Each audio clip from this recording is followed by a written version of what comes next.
Nobody has captured an entire case from beginning to end.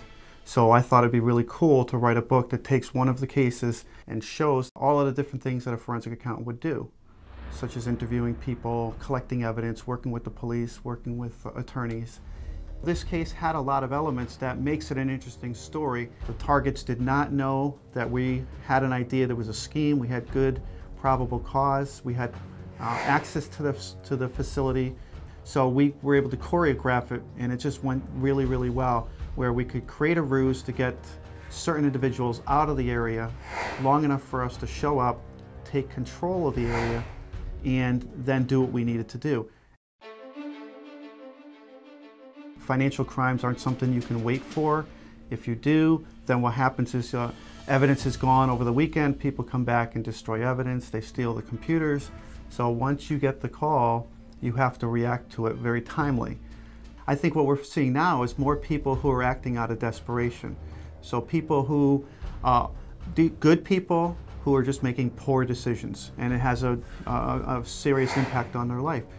A typical situation could be a bookkeeper who's got a spouse making good income, and then lo and behold, the spouse loses their job, so now they're down to one income. They want to maintain their lifestyle, so what do?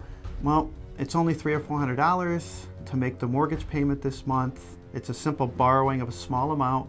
It doesn't get put back. Nobody noticed. I'll do it again. And next thing you know, we're at $50,000, $100,000, $1 million.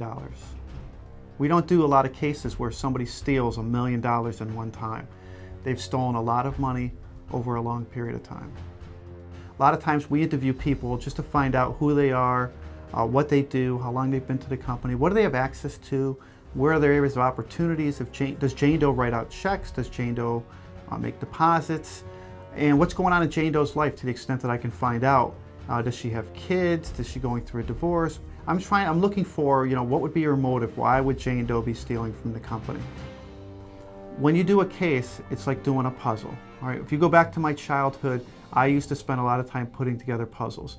And I'm very comfortable going and talking to people who have the pieces to the puzzle but don't necessarily want to give you the pieces. It's really an accomplishment to go through the process and at the end be able to hand off your report to a prosecutor, to a judge, to the client, and say, listen, this is what happened. I know this is what happened.